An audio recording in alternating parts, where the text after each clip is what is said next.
Ito yung post niya guys, maliit na post. Ito yung nakita ko sa Facebook lagi eh. Ngayon ko lang talaga napuntahan. Ayan.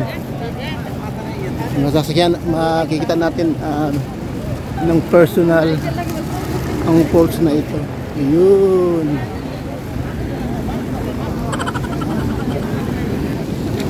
Ayan. Ang ganda guys.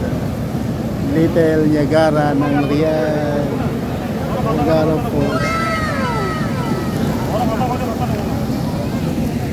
Ayan. Ang daming namasyal guys.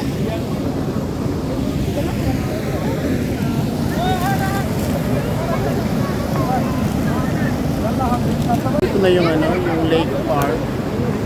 Yung may falls na guys. Ticol also na Little Niagara Falls. Sa likod ko guys.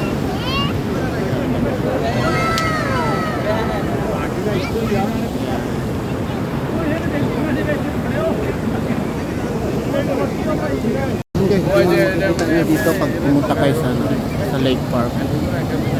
Meron siyang magandang view.